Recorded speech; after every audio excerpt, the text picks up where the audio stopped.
welcome to Colonel Richard Kemp in Jerusalem.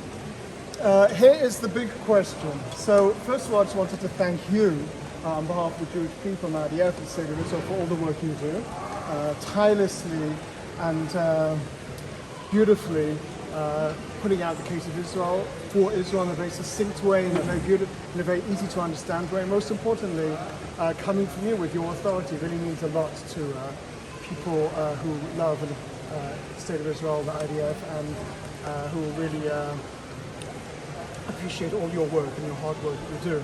So here's the question, We have a few things in common. We're both born in the UK, we're both Zionists, and we both served in the military. That's more or less where the commonality ends, because I served in the IDF as a lone soldier in the Givati Brigade, and amongst many illustrious positions you held in the British Army, of course, was to be in the head of the British forces in Afghanistan, as you mentioned in many of your speeches. So I'll show your videos to my Israel advocacy classes as a lesson on how to make the case for Israel. Short, succinct, intelligent, and they really hit the holy trinity of Israel advocacy: knowledge, passion, delivery. And they always ask you the same question. They always hear your 2-minute blurb on how Israel has the most ethical and moral army, and you always say, despite the fact that I'm not Jewish and I'm not Israeli, I take a personal offense when the Israeli army is bad-mouthed. And the question they always ask me is, why? What was it? What was the catalyst that caused you to have, not just to say I stand by the Israeli army and the State of Israel and Zionism, to vocally go around, especially very aggressively unfriendly organizations such as the United Nations, and promote the morality and ethics of the IDF? What was the catalyst, and why are you so vocal about it, and why I'm passionate about it? And I don't have the answer, but here we are, straight from the Colonel's mouth. Well, I think that's the first time I've ever been accused of being intelligent, but thank you for that. I was taught when I was a child to know right from wrong, and when I hear some of the lies, the propaganda, the malice that's churned out in the international media, in universities, in high schools, so-called human rights groups, and I know it's wrong. I know what's being said is wrong in relation to the IDF, because I served in the British Army for 30 years. We fought the same enemy as the IDF was fighting. We fought them in Afghanistan and Iraq. And they used the same tactics, and we used the same tactics as the IDF used. So I knew that the accusations were wrong. And so if I know something's wrong and I'm in a position to correct it, or to give what I consider to be the truth, then I have no choice other than to do so. That's the first thing. I think the second thing is that I have great admiration for anyone who serves in the IDF, and I've met many of them. I met many Israelis who serve in the IDF, many lone soldiers from the US, from Britain, from other countries, many other countries, and I have the utmost admiration for them.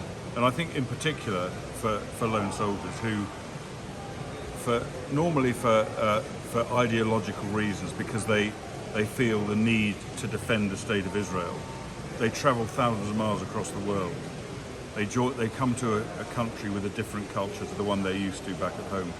They have to learn a different language if they don't speak Hebrew.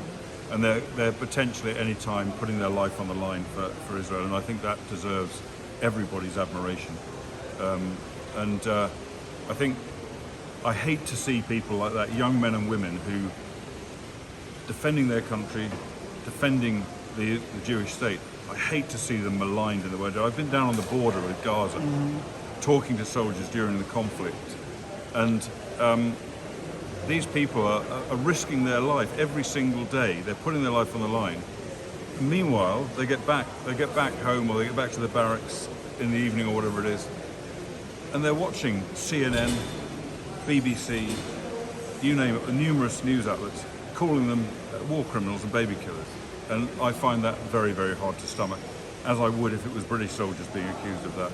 So I have to do what I can to stick up for it. And the reality is that I understand conflict. I've been involved in it all my life. I've been involved in military conflict, and I understand it. And the people that are churning out abuse do not understand it. They effectively use slogans that they're given without knowing what they're talking about. And it's believed, it's lapped up by news programs, etc. So I think that really is the predominant reasons. The final thing I would say is that the IDF are our friends and allies, and they're fighting the same war as we're fighting. We're all on the same side. We're all fighting a war for civilization, for Western civilization. And how could any Westerner, any civilized, right-thinking Westerner, not support that fight? I 100% thoroughly, completely, unequivocally support the IDF and all the soldiers in it. Well, I wanted to thank you again, because as Edmund Burke famously said, that all requires for evil to happen is for good men to do nothing. And as many people might agree and understand your viewpoint on the IDF and the army, not everyone gets up like you and takes a personal crusade, front and central, to say this is wrong and this is right, and I'm going to stand up for the side of ours. So thank you very much for your answer. Thank you.